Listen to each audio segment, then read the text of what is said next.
못하는 그런 한계를 갖고 있었습니다. 그 대표적인 것이 이제 신천지였습니다.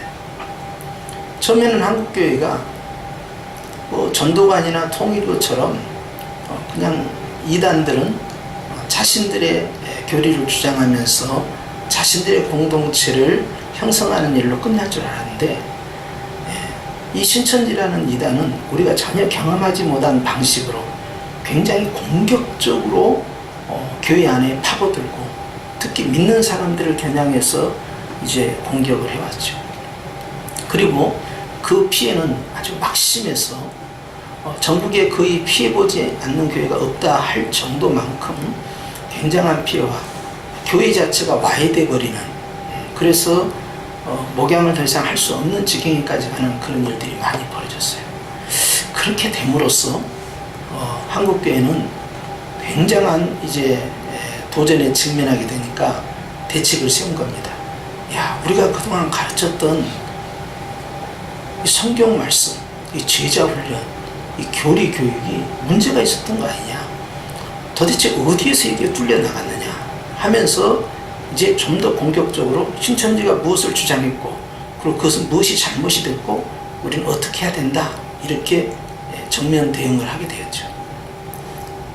그러면서 이제 또 안사롱이라는 사람이 또 만든 그 하나님의 교회라는 게 있는데, 이제 여기가 또 이제 이 사람이 영생을 주장하다가 이제 죽게 되니까 자기 부인이 이제 장길자가 그 뒤를 이어서 교주가 되어서 하나님은 아버지만 있는 게 아니고 하나님은 어머니도 있다, 뭐 이런 식으로 하면서 이제 그 세력을 굉장히 강화하고, 또 한국 교회 가운데 이제 건물을 짓다가 부도가 난 교회들을 무작위로 사들여서 교세를 확장하는 그런 기용을 토해냈습니다.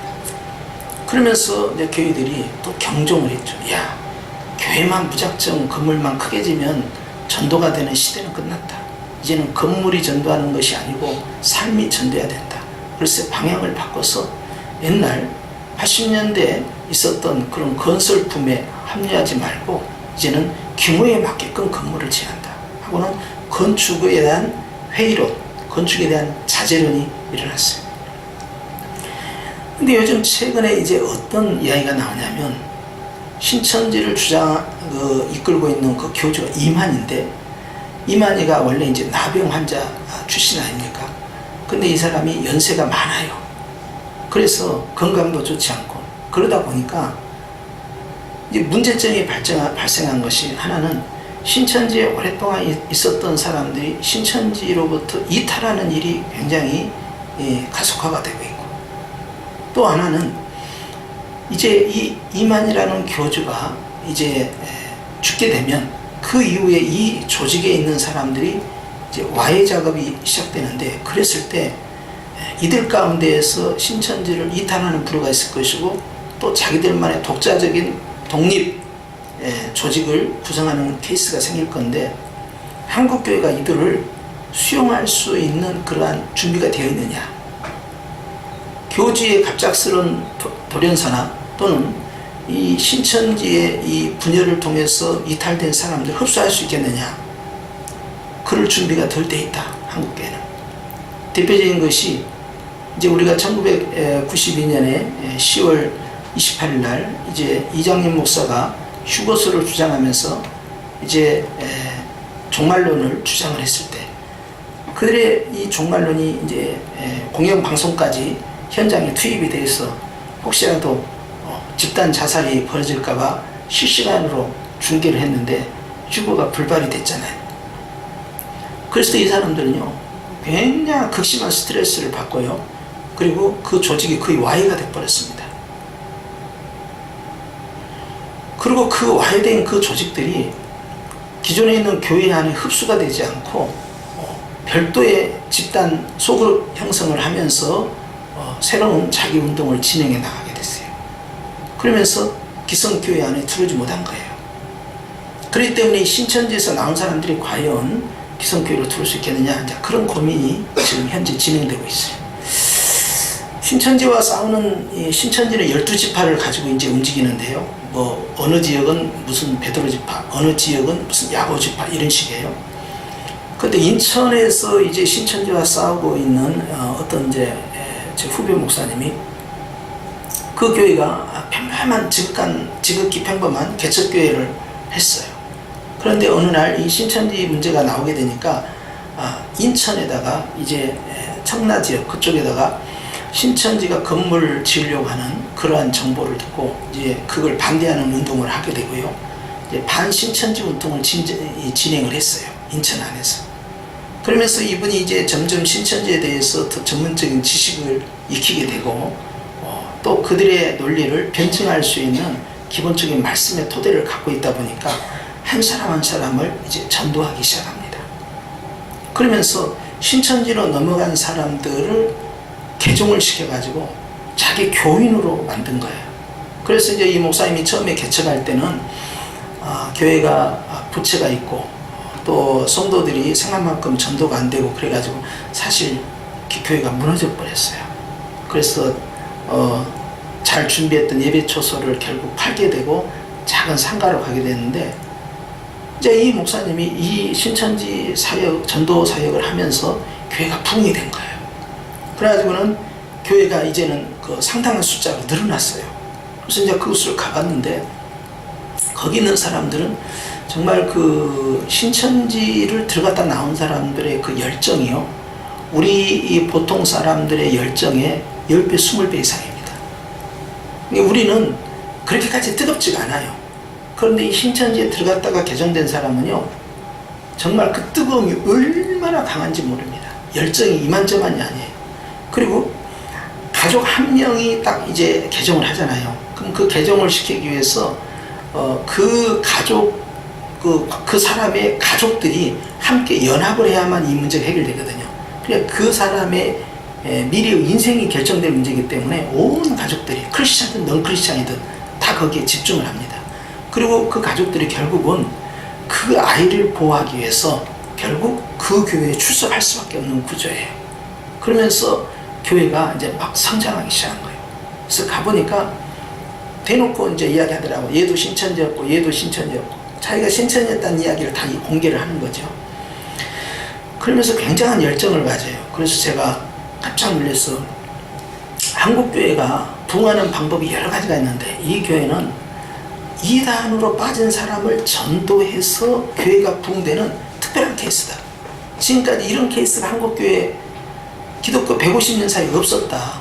근데 여긴 대단하구나. 이단으로 빠진 사람들은 이단 교주가 와해가 일어나도 결코 기성교회에 들어오지 않고 자기들만의 독자적 공동체를 형성하고 세력화했는데, 이야, 여기는 특이하다. 그런데 이분이 말씀이 그거예요. 신천지 전도가 너무 쉽다는 거야. 아주 자신이 만만합니다. 그리고 그 사람들의 섬김과 그 봉사가요, 아주 일사불란해요. 탁탁탁탁탁탁 이렇게 돼 있어요. 그러면서 신천지에 빠졌던 사람들의 적지 않는 숫자들은요, 그 사람들은 크리스찬들인데 성경에 대한 지식도 없었고 이 교회에서 충성을 하는 한계가 있었어요. 자신의 삶과 신앙생활 같이 혼용해서 가다 보니까. 그런데 신천지에 빠진 사람들은요, 완전히 신천지 교리대로 신천지 생활에만 집중하는 삶을 살다가 건짐을 받았잖아요. 그러니까 이 사람들은 첫째가 신앙입니다. 그리고 두 번째가 자신의 사생활을 그대로 교회 안에 적용해서 이제 내가 건짐을 받았으니 하나님을 위해서 살아야겠다 하면서 얼마나 큰 열정을 가진지 몰라요. 그래서 내가 개척교회하는 목사님들한테 그랬어요. 이제는 우리도 교회 성장에 대한 그 비전을 좀 다양화시킬 필요가 있다. 옛날에는 이제 어린이집을 지어가지고 유치원을 통해서 성교원을 통해서 그 교회를 개척하고 성장하는 시대가 있었고, 또 노인 요양원을 통해서 이제 그런 식으로 해서 교회를 성장시키고 있었고, 또 공부방을 통해서 하는 그런 시대도 있었고, 다양한 사회복지와 관련된 이제 그런 여러 가지로 진행하는 방법이 있었지만, 이단에 빠진 사람을 전도해가지고 교회를 부흥시키는 케이스는 없었는데 이것이 가능하다 하면서 제가 막 소개도 했어요. 그런데 이분이 이 사람들을 한 사람 한 사람 건져낼 때 말이 그렇지 정말 쉽게 건져냈겠어요? 정말 해산의 수고를 하지 않았겠습니까? 그런데 너무 헌신을 잘하는 거예요. 이들이. 그러니까 교회가 들어가면 아주 성령 충만, 은혜 충만, 들썩들썩 기도를 해도 그냥 보통으로 기도한 게 아니고 전도도 보통으로 전도한 게 아니에요. 신천지에 빠졌던 사람이니까 여러분 신천지 지금도 사당역 저쪽에도 가면 어깨 띠하고 막 다른 사람이 있고 그러는데요. 신천지는 여호와 증인보다 더 극성 맞습니다. 그러니까 항상 하는 말이 신천지하고 여호와 증인하고 싸우면 신천지가 이긴다니까요. 신천지는요 오직 자기들이 배운 내용을 가지고요 반복적으로 상대방에게 주장을 해요. 물론 여호와 증인들도 그렇게 하지만 여호와 증인은 그 정도의 열정은 없어요. 강렬하지가 않습니다. 그래서 아주 신천지가 이제는 전략을 바꿔가지고 교회마다 전부 다 이제 대비책을 하고 여기 신천지 출입 금지법 이렇게 포스터 붙이잖아요. 우리 교회처럼. 그러니까 이제는 전략을 바꿔서 이제는 안 믿는 사람도 하자. 전에는 믿는 사람. 그것도 노인들 빼고 장애인 빼고 가난한 자 빼고 직분자 중심, 돈이 있는 사람 중심, 건강한 사람 중심 그렇게 타켓을 잡았는데 이제는 방향을 들어서 안 믿는 사람도 하고 심지어는 전에는 교회를 산 옮기기 한다 해서 교회 안에 들어와가지고 교회를 장악을 했단 말이에요. 한 명이 먼저 들어가고 나중에 그 사람에서 여러 사람을 전도했다는 형식으로 들어오고 그 나중에 열어보니까 전도왕이 신천지야. 그래가지고 그 교회를 장악을 하고 공동교회를 장악을 하고 목사를 쫓아내고 그랬단 말이지. 그런데 이제는 그 방법을 쓴 게 아니라 회사로 들어간답니다. 노조 활동하는 것처럼 회사로 들어가고 회사 안에서 숫자를 늘려 마치 옛날 그 운동권에서 말이죠 그 노조 활동하는 것처럼 그런 식으로 들어가 가지고 자기 세력을 확장하고 나중에는 회사를 뺏어버려요. 그래서 산 옮기기 그 전략이 전에는 교회를 가지고 오는 건데 이제는 기업을 가지고 오는 걸로. 그러니까 일반 기업들까지 타격이 너무 큰 거예요. 근데 이 사람들이 이제 일반인들까지 포교 대상으로 삼겠다 하고 이제 불신자들에게까지 막 접근을 하는 거예요. 공개적으로. 그리고 우리는 건전한 교회다 그렇게 한다는 거예요. 예수님 시대 이후로 주님의 복음을 변조하고 또 그 복음이 아닌 것을 복음인 것처럼 그렇게 포장을 해서 나타내는 이단의 사역은 꾸준히 있었습니다. 그래서 사도들이 늘 싸웠던 것이 처음에는 율법주의라는 이단과 싸웠지만 나중에 사도들의 싸움은 더 확대가 되어서요 기독교 내부 안에서 발생된 이단들. 그래서 우리가 요한계시록에 보면 주님께서요 너희가 니골라당을 미워하는데 나도 니골라당을 미워한다 그래요. 그 니골라가 누굽니까? 그 니골라가 바로 7 집사 가운데 한 사람이 그 니골라 이름, 그 이름을 거기다 쓰는 거예요. 수많은 사람들이 적그리스도가 나타났다는 것을 알아야 된다 하면서 사도 요한은 이단에 대해서 아주 강력하게 응징을 합니다.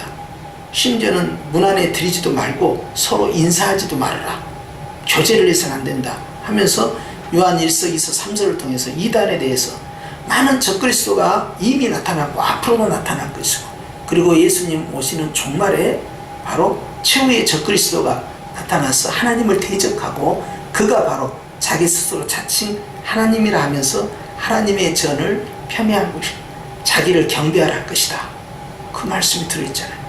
그리고 요한계시록 13장에는 실제로 바다에서 올라온 짐승이 땅에서 올라온 거짓 선자를 통해서 우상을 세우고요. 그 우상이 말하게 하고 하늘로부터 불의 능력이 나타나고 많은 사람이 미혹이 되고 그래서 생명의 책에 기록되지 않는 자들이 다 짐승에게 경배하고 짐승이 주는 666 표를 그 손과 이마에 받게 된다. 그러나 그들은 다 유황불로 들어간다. 그런 경고의 내용이 쭉 나와요. 진리와 비진리의 싸움, 빛과 어둠의 싸움, 참과 거짓의 싸움은 예수님 오실 때까지 계속 진행될 겁니다. 그래서 우리는 이런 이단에 관해서 우리가 직접 그것을 경험해보지 않으면 실감이 나잖아요. 근데 우리 교회 안에 이단이 왔다, 신천지가 왔다, 여호와 증인이 왔다, 뭐 하나님의 교회라는 그런 이단이 왔다. 그런 것을 경험하고 그러한 조직에 의해서 중요한 일꾼들이 포섭돼서 이탈하게 된다면 교회는 그제서야 야, 이러면 안 되겠구나, 이런 위기의식을 느끼죠. 근데 이미 늦었다는 거예요. 뺏겼다는 거예요. 그런 상황에서 한국교회는 이제 하나님의 말씀으로 무장을 해서 수많은 이단들 앞에서 흔들림이 없는 견고한 생명나무로 교회 안에 서 있어야 한다 하는 것을 강조하는 것입니다. 주님이 15절 말씀에 시작, 거짓 선지자들을 삼가라 그랬어요. 이때 예수님께서 지금 산상수훈에 직접 하신 말씀이고요. 선지자라는 용어는요, 신약에도 물론 있지만 구약에서 나타났죠. 그리고 신약 안에도 물론 초대교회 안에 사도와 선지자가 있었어요. 그런데 주님이 거짓 선자가 있다는 거예요. 실제 우리가 구약 성경을 보면 거기에 거짓 선자가 있습니다. 거짓 영이 들어가서 그 사람이 하나님의 말씀을 왜곡을 하고, 특히 예레미야 시대 같은 경우요, 예레미야는 하나님의 영이 임하여서 예루살렘이 멸망하니까 바벨론이 쳐들어오면 저항하지 말고 맞서 싸우지 말고 모조리 항복을 해서 다 바벨론으로 포로로 끌려가라. 그리고 70년이 지나면 너희가 다시 돌아오게 될 것이고 이 기간이 너희의 회개의 기간이다. 그리고 너희들이 하나님의 말씀을 지키지 않았던 이 안식년, 즉 땅도 안식을 해야 된다 하는 말씀을 하셔요. 황무지가 되는 것이 아니라 계명을 지키지 아니하는 이스라엘에서 엄하게 바벨론을 통하여서 징계하겠다는 거예요. 그럴 때 주변에 있는 수많은 거짓 선자들이 이 예레미야를 핍박하기 시작합니다. 나라가 망하겠다라고 말하는 그 예레미야를 매국노로 몰아가고요, 평안이 아니고 환란이다, 무조건 항복해야 한다 할 때 오히려 그를 거짓 선자로 몰아세워서요, 그로 하여금 처절하게 외톨이가 되도록 만들어요. 그래서 예레미야가 눈물을 많이 흘리게 되죠. 그래서 눈물의 선지자 예레미야 이렇게 된 겁니다. 너무 외롭죠. 자기 혼자 이 나라는 망한다, 또 망해야 된다, 싸우지 마라, 항복해라, 그리고 우린 바벨론으로 가자. 그러니 백성들이 그걸 듣고는 나라를 이 망해라고 그렇게 예언하고 있는 사람을 가만두겠어요? 그러니까 굉장한 공격이 들어온 것이죠. 그가 이제 묶이기도 하고 이 웅덩이 구덩이 감옥에 처음 넣기도 하고, 그러면서 하나님, 제가 꼭 이렇게까지 예언을 해야 됩니까? 안 했으면 좋겠습니다. 너무 두려운 거예요. 그게 너무 괴로운 거예요. 그런데 나머지 사람들은 거짓 영이 들어가가지고요, 아니다, 평안이다, 하나님이 우리를 택하시기에 우리 버리지 않는다, 저런 오랑캐들한테 하나님께서 우리를 넘기실 리가 없다, 너희는 하나님을 믿고 담대하게 맞서 싸워야 한다, 이런 식으로 충동질을 시킨 거예요. 그런데 일대백이야. 도저히 예레미야 말이 적용이 안 되는 거예요.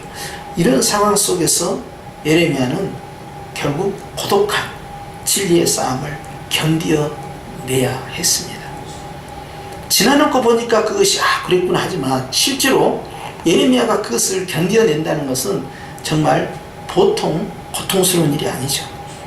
그런데 이 거짓 선지자가 예수님 시대나 또는 예수님 이후 그리고 오늘날 앞으로도 언제든지 나타나서 미래에도 마지막으로 발항하는 것이 계시록 13장에 있는 말씀처럼 이 땅에서 육지에서 올라온 이 새끼 양, 즉 이자가 이적을 보여주면서 하늘에서 불을 내리면서 그리고 바다에서 올라온 그 짐승의 그 우상에게 이 절을 해라 하고, 그 우상은 또 심지어는 말이죠, 말을 하는, 그러니까 어떻게 조각상이 어떻게 말을 하느냐 이 말이에요. 뭐 인공지능이 들어가서 말하는 게 아니고요, 실제 이 무생물이 생물이 되어버리는 역사가 벌어지는 거예요. 그러니까 사람들이 야, 이건 신이다 하고 전부 다 미혹됐다는 거예요. 그리고 오직 미혹되지 않는 사람은요, 어떤 사람이냐, 창세전부터 생명책에 기록되는 걸로 작정된 자들만 살아남는다. 이게 내 힘으로는 못 버틴다는 거예요. 근데 주님께서 구원하시기로 작정된 자들은 끝까지 절을 하지 않으니까 그런 사람은 다 죽임을 당하는 거예요. 죽임을 당하지 않는 사람은 어떻게 됩니까? 그 사람들은 그 사회 공동체로부터 격리돼서, 그래서 광야로 쫓겨난 교회가 나옵니다. 1260일 동안, 3년 반 동안. 그렇게 해서 용과 그 사단의 세력이 광으로 쫓겨난 완전히 도시문화가 차단되어 있는 그 교회를 핍박하기 시작하는 거예요. 진리의 싸움을 들어갈 때는 마찬가지입니다. 문화와 싸운다든지 어떤 거대한 이 공산주의와 같은 그런 독재국가, 독재정부와 싸운다든지 그랬을 때는요 엄청난 핍박이 와요. 지금 기독교 안에 퍼져있는 내용 가운데 하나가 그거예요. 목회자들이 두려워하는 것이 동성애에 대해서 반대하는 설교를 한다든지 또 동성애자에게 이제 주례를 하는 것을 거부한다든지 그렇게 하면은 그 사람은 실정법 위반으로 해서 그 사람은 어마어마한 벌금을 낸다든지 아니면 실형을 받을 수 있도록 그렇게 법을 세우겠다. 그래서 차별금지법을 만들겠다 한 것 때문에 목회자들이 굉장히 이럴 수가 있느냐. 이게 일제시대도 아니고 어떻게 그렇게 우리 교회가 가지고 있는 기본 그 진리를 깨뜨려 버리는 일을 정부의 힘으로 할 수가 있느냐. 그러니까 정부에서는 그러죠. 그것은 인권의 문제다. 종교의 문제가 아니다 그러고 교회에서는 그것은 인권의 문제가 아니다. 동성연애는 질병의 문제다. 심리 치유를 받아야 되고 그것은 의학적으로 고침을 받아야 할 대상이지 그것은 인권의 문제가 아니다. 그러니까 전혀 보는 시각이 다른 거예요. 그리고 그걸 교회 안에 적용을 하겠다는 거예요. 그래서 총회가 이제 어떻게 했느냐. 헌법을 개정을 이렇게 했어요. 이제는 이단에 빠진 사람이나 또는 동성애 찬성자가 주례를 요구할 때는 주례를 거부할 수 있으며 그리고 그 사람은 교회에서 출교시킬 수 있다. 그 조항을 딱 집어든 거예요. 그래서 이제 우리가 이제 이번 주에 정관 개정을 할 때도 그 내용이 그대로 들어갑니다. 그만큼 이제 그렇게 해서 우리는 법적인 보호를 마련하지만 그러나 국가법하고 이제 충돌이 일어났을 때 이제 전국 교회가 어떤 반응을 보일까요? 엄청난 이제 고민이 생기는 거죠. 일제시대 때도 6.25 때도요. 권력의 힘을 가지고 나타나면요. 다 신사참배하고 다 등 돌려버렸어요. 주기철 목사님 같은 분은 특이한 케이스고요. 대부분의 목회자들이요. 다 손들고 항복해버리고요. 실제 동경을 향해서요. 신사에 참배하는 황제를 신이다하는 그러한 일들을 일제시대 실체했습니다. 목회자들이. 그리고 그것은 제2계명 우상숭배와 관계가 없고 그것은 국가에 대한 예의다 하면서 포장을 하기 시작했어요. 그렇게 해서 총회가 또 결의까지 했어요. 그런 부끄러운 과거가 있기 때문에 지금은 핍박이 없을 때는 주를 위해서 숨겨야 된다. 우리가 끝까지 싸워야 된다 이렇게 하잖아요. 그런데 막상 이제 어려운 일이 발생하면요. 다 뒤로 물러가 버려요. 그래서 엘리야 시대 때 보세요. 이스라엘 백성이 얼마나 많습니까? 그런데 엘리야는 나 혼자밖에 없다고 느낀 거예요. 도대체 다 어디 갔냐는 거예요. 믿는 자들이. 그런데 주님이 바알에게 무릎 꿇지 않는 자 7,000명을 남겨뒀다. 그런데 사실 여러분 7,000명이 많습니까? 7,000명이 아주 조금인 거예요. 그 수백만, 1,000만 명 넘는 그 많은 여호와 하나님을 섬기는 것이 그들의 국가 종교임에도 불구하고 바알에게 무릎 꿇지 않는 자가 겨우 7,000명밖에 없다는 거예요. 근데 엘리야는 그 7,000명조차도 만나보지 못한 거예요. 왜? 전부 골방으로 들어가고 음지로 숨어버리기 때문에. 그래서 일제시대도 마찬가지 아닙니까? 의인 열사를 찾아볼 수가 없는 거죠. 누가 자기 생명을 걸고 싸우겠어요? 계란으로 파헤치기지. 일본 제국주의를 겪고 이길 수 없다는 거예요. 그걸 증명한 사건이 뭐예요? 3.1운동이에요. 3.1운동을 폄하하는 것이 아니라 3.1운동은 최초의 시민운동이었지만 3.1운동 이후에 완전히 한반도가 박살이 납니다. 어마어마한 탄압이 들어오기 시작해요. 그래서 그때 다 어디로 갔느냐? 만주로 가기 시작한 거예요. 해외로 빠져나간 거예요. 그 빗바퀴가 있으면서 1919년부터요 38년까지요 엄청난 빗바퀴입니다. 그리고 38년 전후로 해서 이제 광복군을 중심으로 한 이 전쟁이 계속 진행이 되었지만 그러나 일본이 망할 거라고 믿는 사람은 별로 없었어요.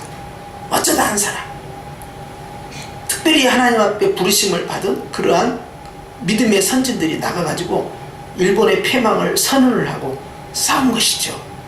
그런데 대다수의 사람들은 다 체념합니다. 거기서 나온 것이 바로 슬픈 노래, 바로 물밑에 선 봉선하야, 이 노래가 이제 시작되는 거예요. 그러면서 이 문학 자체가 철저히 낭만주의로 간 것은 철저한 패배주의입니다.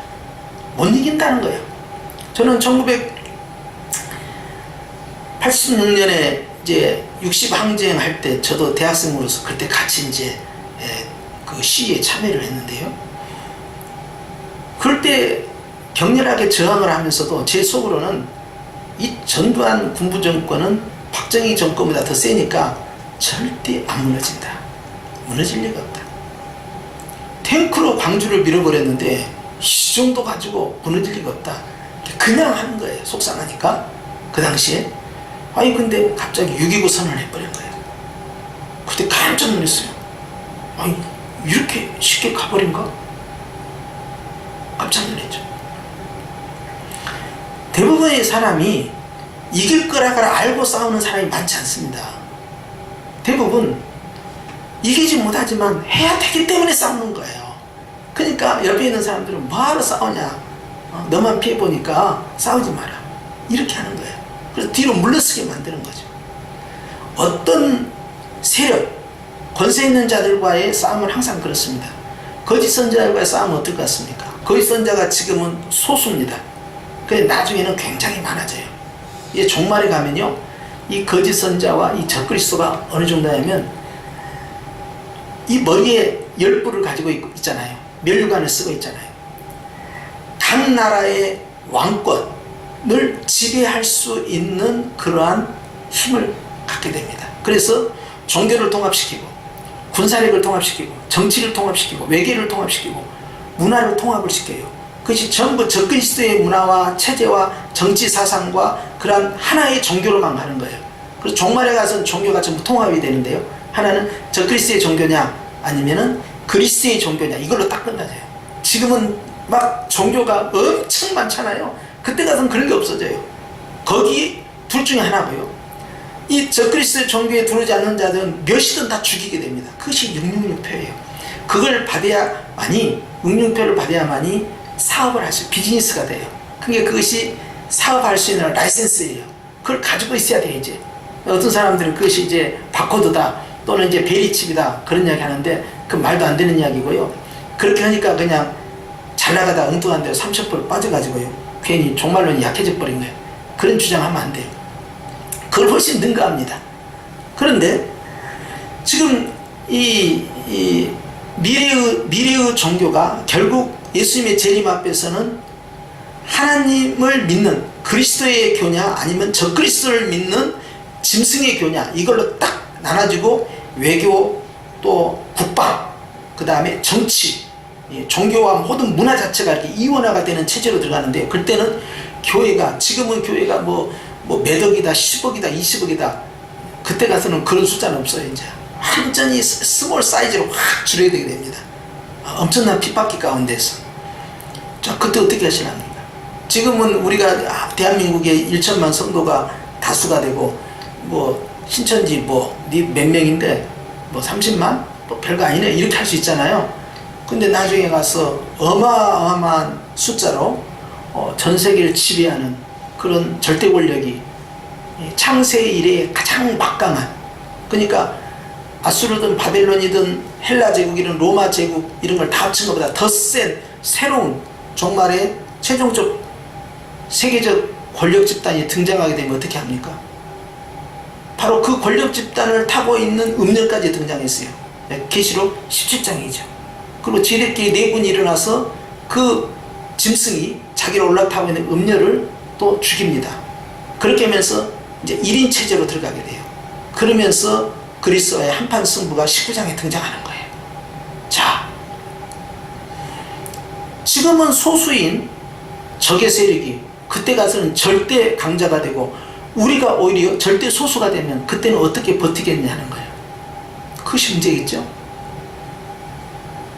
일제를 통해서 그 핍박 가운데서도 한국에 있는 크리스찬들이 다 무너져 내려버리고, 무너지지 않기 위해서 다 도망갔어요. 또 북한이 공산화가 되니까 북쪽에 있는 분들이 일제히 다 남한으로 내려왔어요. 저희 아버님처럼. 그분들은 배신할 수는 없고, 그리고 그쪽에 살 수가 없으니까 마치 청교도들이 영국의 핍박을 피해서 미국 신대륙으로 도망갔던 것과 똑같은 케이스죠. 그런데 이제 소수 민족이에요. 소수 세력이에요. 소수 집단이에요. 어떻게 하느냐는 거예요. 그때 나타나는 건요, 절망입니다. 못 이긴다는 절망. 근데 우리는 여기서 알아야 돼요. 이기기 때문에 싸우는 게 아니에요. 싸워야 되기 때문에 싸우는 거예요. 내가 해야 할 일을 해야 되는 거예요. 왜냐하면 그걸 주님은 다 보고 계시거든. 이기니까 칭찬한 게 아니죠. 해야 할 일을 하고 있기 때문에 칭찬하는 거예요. 예수님 시대 때 경고가 됐던 이 거짓 선지자들은요, 끊임없이 앞으로 나오게 되죠. 근데 주님이 여기에서 말씀하신 강조점이 있어요. 그건 뭐냐? 이것이 도대체 좋은 나무인지 나쁜 나무인지, 복이 되는지 화가 되는지, 진짜인지 가짜인지, 빛과 어둠이 구분이 안 된다. 자라날 때는. 그래, 이걸 어떻게 파봤어요? 이게 진짜인지 가짜인지 어떻게 하느냐 할 때 주님이 세운 것은 뭡니까? 그것은 바로 열매다 그랬어요. 이 사람들은요, 거짓 선자들 어떻게 접근해 오느냐? 처음에 양의 옷을 입고 와요. 양의 옷을 입고 오면 목자들이 그걸 어떻게 알겠습니까? 양도 몰라요. 목자도 몰라요. 그래서 이제 우리가 TV 다큐멘터리 보면 말이죠, 거기 펭귄들이 있잖아요. 그러면 로봇 펭귄을 갖다 놉니다. 그 로봇 펭귄이요, 거기서 눈이 돌아가면서 카메라로 다 찍어요. 그리고 로봇 펭귄이 펭귄처럼 찌뚱찌뚱 걸어가요. 그러면서 그 무리에 있잖아요, 지 친구인 줄 알아요. 네. 어떤 케이스는 또 거북이 모양으로, 거북이 눈에다 카메라를 껴갖고 이제 수영을 해서 가까이 접근하게 시키고 그래요. 그러면 다 속습니다. 그런데 양의 옷을 입고 왔어요. 자, 이것이 양이 아니라는 거 뭘로 증명합니까? 증명할 길이 없는 거예요. 자, 목자도 속지요? 또 양들도 속아요. 그렇게 와요. 그런데 어떻게 합니까? 그것이 너희에게 온다. 즉 교회 공동체 안으로 들어온다는 거예요. 들어와서 어떻게 합니까? 속에는 노작질하는 이리가 있다는 거예요.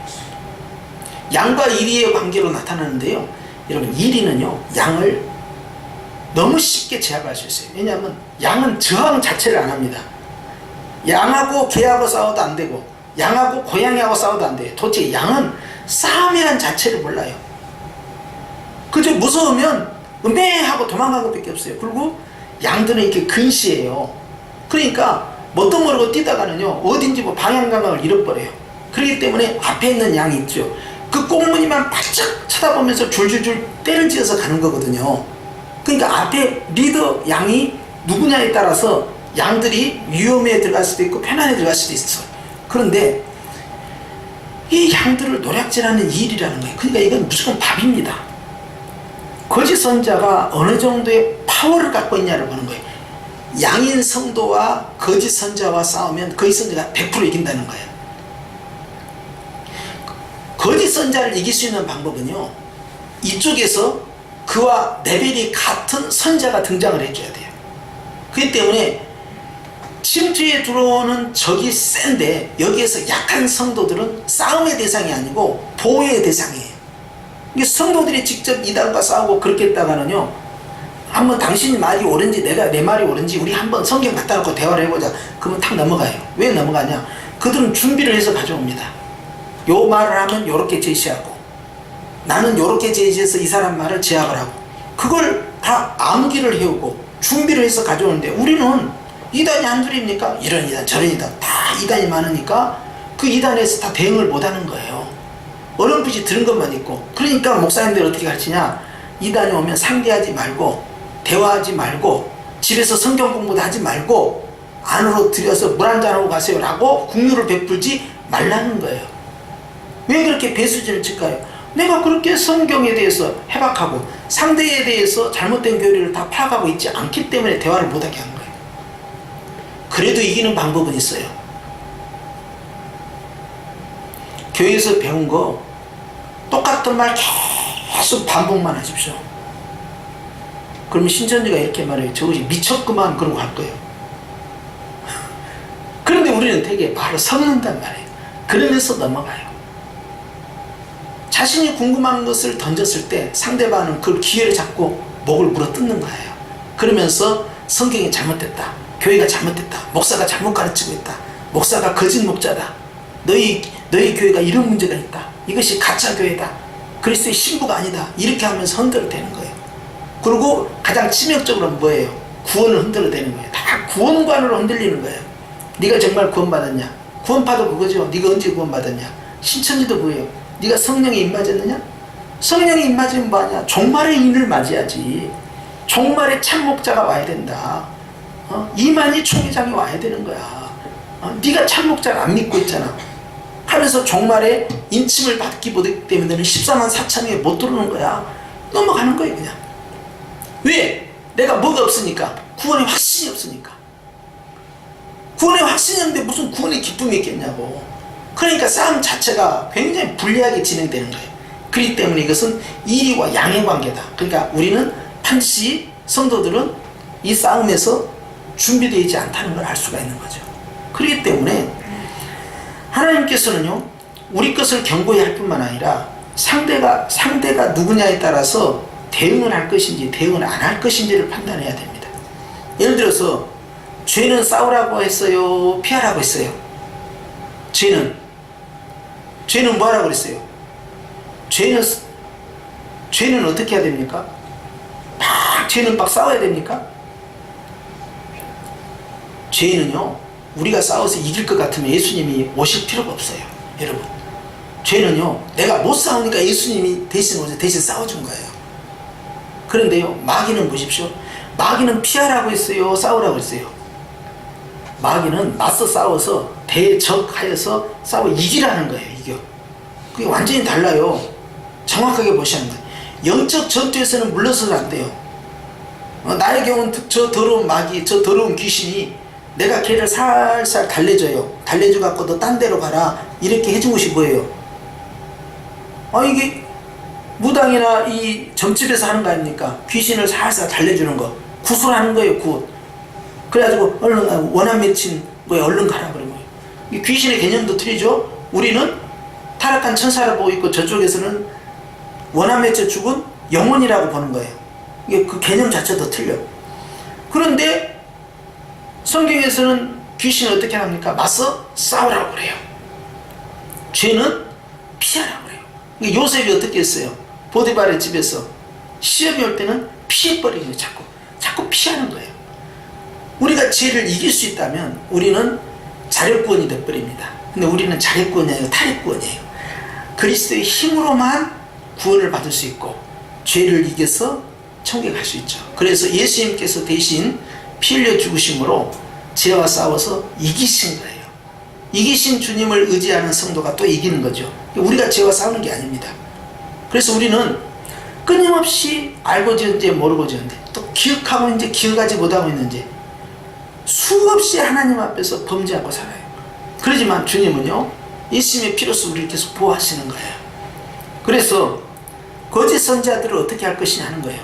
우리가 거짓 선지자를 양들이 직접 1대1로 싸워서 이길 수 있느냐? 안 된다는 거예요. 그래서 그러면 양들이 뭉치면 1위를 이기느냐? 양들이 뭉쳐도 1위를 못 이깁니다.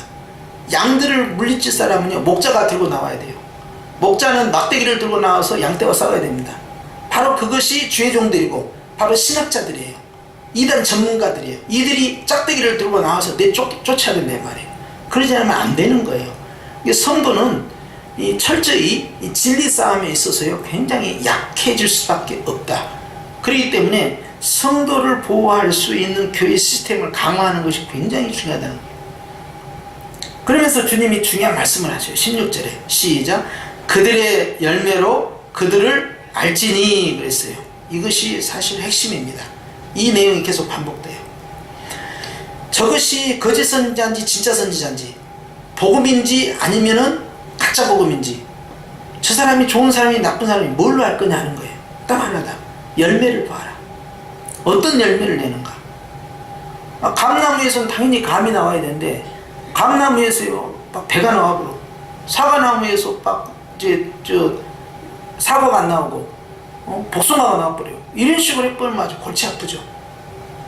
접붙임을 해서 그런 것이 아니라 근본적으로 열매를 만들어내면 그 열매에 따라 그 나무의 정체성이 결정이 되는 거예요. 그런데 나쁜 열매를 맺었으니까 저 나무는 나쁘다, 이것이 예수님의 해석이에요. 그렇기 때문에 그의 삶을 볼 때 그의 삶이 열매가 좋으냐, 그의 삶이 다른 사람들이 봤을 때 야, 참 착하고 선하고 정말 다른 사람들에게 덕을 끼치고 빛이 있구나, 그런 것이 드러났느냐 하는 거예요. 그런데 신천지나 이단에 간 사람들 어떻게 합니까? 가정의 파괴가 일어납니다. 사이로부터 경지조치가 일어납니다. 자신의 삶이 다 무너지게 됩니다. 그리스도를 믿느냐 안 믿느냐를 떠나서 삶 자체가 철저히 무너져요. 신천지에 간 사람들도요, 날마다 포교하는 사람들, 또 이제 나가서 같이 집단으로 활동하는 사람들은요, 다 자기가 아르바이트 해갖고 소액을 벌어서요, 그것으로 자기 생계를 유지하면서 대다수의 시간을 신천지라는 조직 안에서 헌신하고 살아야 됩니다. 왜 그런지 아세요? 구원받기 위해서 그래요. 왜 미국에 있는 먼명교 사람들이 말이죠, 또 외국 사람들 하얀 와이셔츠 입고 이 백인들 말이죠, 그 남자들이 2명씩 짝져 다니면서 쪽지 나눠주고 성경책 나눠주고, 그 먼명교 사람들 있어요. 말일 미랄 그 성도 뭔 그리스도 교회 해가지고, 이 먼명교 사람들은요 왜 옵니까? 왜 이렇게 전도합니까? 구원받기 위해서 그래요. 전도해야만 구원이 완성된다라고 그 교가 가르치기 때문에요, 성경에서 말하는 대로 구원을 받았기 때문에 이 사랑을 나누기 위해서 하는 사명의 미션이 아닙니다. 내가 전도해야만 구원받는다고 믿고 열심히 전도하러 다닌 거예요. 다른 이단들이 대부분 다 그렇습니다. 그렇게 해야만 그 조직을 운영을 하는 거예요. 근데 사람들 거기에 빠져들어가는 거죠. 그래서 주님은 그들의 열매를 봤을 때 그들이 과연 하나님 앞에서 사람 앞에서 좋은 열매냐 하는 거예요. 아니다 하는 거예요. 그러면서 주님이 17절에 시작, 이와 같이 좋은 나무마다 아름다운 열매를 맺고 나쁜 나무가 나쁜 열매를 맺나니, 18절, 좋은 나무가 나쁜 열매를 맺을 수 없고 못된 나무가 아름다운 열매를 맺을 수 없느니라 라고 말씀해요. 전부 열매죠. 19절 시작, 아름다운 열매를 맺지 아니하는 나무마다 찍혀 불에 던져지느니라. 이것이 바로 심판입니다. 이게 마지막에는 다 불이에요. 최초의 창세기의 노아의 시대 때 심판은 물이었잖아요. 그런데 다시는 물의 심판이었고 불의 심판이다. 그래서 성경은요 전부 불심판을 강조합니다. 나중에 이 불은요 정말 희한한 불이에요. 여기에는요 영물인 사단도 들어갑니다. 사단과 그의 귀신들도 같이 이 불 속에 들어가고요, 또 살체로 들어가고요, 적그리스도이죠. 적그리스도는 실존하는 마지막 종말의 세계를 지배하는 왕이에요. 근데 이 적그리스도도 산채로 들어가고요, 그 앞에서 재주를 피우고 막 기적과 능력을 나타냈던 그 거짓 선자 있잖아요. 땅에서 올라온 거짓 선자, 그 거짓 선자도 잡아서 그다 집어넣어요. 그들이 먼저 들어갑니다. 계시록 19장에. 그리고 20장에 가서 그 뒤로 따라 들어가는 것이 바로 사단과 사단의 무리들이 그 다음에 유황불못에 들어가요. 그런데 신기하죠. 그 불은요 영원히 꺼지지 않냐는 불이다 그랬어요. 그러면서 상체로 육체를 가지고 있는 상태에서 영육간에 거기에서 고통을 받아요. 그래서 예수님 재림하면 우리가 다 부활합니다. 예수님 믿는 사람도 부활하고 안 믿는 사람도 부활하고 좋은 사람 나쁜 다 부활합니다. 그래서 완전히 나누는 거예요. 그리스도를 믿는 성령의 임마짐을 받은 성도들은 전부 다 영생으로 들어가고요, 그리고 그리스도를 믿지 않는 사람들은 전부 유황불로 들어가는데 거기에 바로 거짓 선자와 적그리스도 그리고 마귀와 마귀의 수장인 사단이 같이 들어가는 거예요. 근데 육체를 갖고 들어가요. 그 영육간의 고통을 받는 거예요. 언제까지? 영원토록 받는 거예요. 그래서 우리가 지금은 이제 사람 죽게 되면 화장을 하잖아요. 화장을 해서 이제 다 불태우고 가루가 되고 없어지고 그러잖아요. 그런데 예수님 다시 오시게 되면 육체가 다 부활을 하고요, 그 부활된 그 육체를 가지고 어느 곳에 사느냐에 따라서 행과 불행이 영원히 결정이 된다는 것이죠. 그런데 주님은 그런 나무마다 찢겨서 불에 던져진다 하는 거예요. 20절 시작, 그러므로 그들의 열매로 그들을 알리라 그랬어요. 오늘 여기까지 해야 되는데요. 오늘 주님께서는요, 진리로 자기를 포장하는 사람, 또 이제 교리로 자기를 은폐하는 사람, 참과 거짓 가운데에서 양의 탈을 쓰고 자기를 속이는 자, 이런 사람들을 어떻게 분별할 것이냐. 분별의 은사는 딱 하나예요. 그것은 그들의 열매를 봐라. 앞모습을 보지 말고 뒷모습을 보라는 겁니다. 그들이 어떻게 살고 있는가를, 그들이 어떻게 행동하는가를, 어떻게 말하는가를, 그들이 어떤 결과를 만들고 있는가를 보면은 그걸로 결정이 끝난다는 거예요. 이단으로 빠진 사람들은 박태선처럼 이 전도관이라는 공동체를 만들어 가지고요, 처음에는 능력의 종이라고 했어요.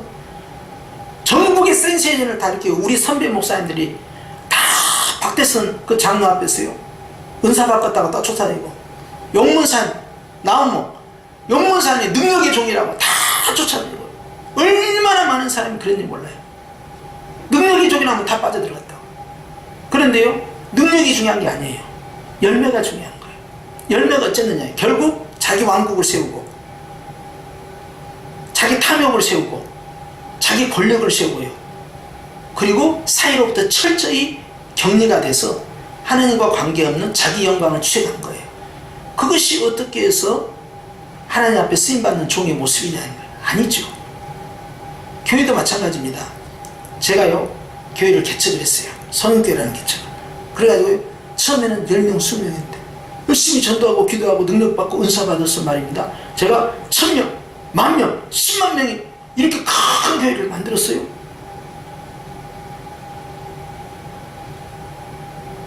문제는 그 다음부터 시험이 시작되는 거예요. 차라리 개척교회를 했으면 시험에 안 빠질 뻔했는데 어마어마하게 교회가 성장하니까 지금 딴 생각이 막 들어온 거예요. 여기가 바로 나의 왕국이야. 심각합니다. 그렇게 해서 교회들이 다 무너져 내려버린 거예요. 교리가 옳고 그런 것은 그 다음 이야기고, 주님이 열매를 겉으로 나는 걸 먼저 보라는 거예요. 자기 왕국을 세우고 있지 않냐, 자기 탐욕을 세우고, 그 사회 공동체로부터 비난의 대상이 되고, 그가 가지고 있는 삶 자체가 다른 사람에게 본이 안 되는 거예요. 이런 것을 보면서 많은 사람들이 실족해버리고 주님을 떠나버리는 겁니다. 바르게 성장해야 되고요, 하나님이 주신 복을 바르게 관리할지 모르면 언제든지요, 시험에 빠져서요, 사단의 세력에게 이용당할 수밖에 없다. 그런 사람은 처음부터 이단이라는 교주로 간 거나 처음에는 복음으로 갔다가 나중엔 자기 왕국을 세워버리는 이거와 무슨 차이가 있겠습니까? 가지고 있는 그 파장은요, 둘 다 똑같아요. 그렇기 때문에 오늘 주님이 열매를 봐라, 다른 이야기 할 거 없다는 거예요. 열매를 봐라. 그의 뒷모습을 보고, 그의 삶을 보고, 그가 하나님의 영광을 드러내냐, 자기 영광을 구하고 있느냐, 자기 탐욕 가운데서 무너지고 있는 그 모습을 보라는 거예요. 우리 이 시대에 살고 있는 우리의 삶도 마찬가지입니다.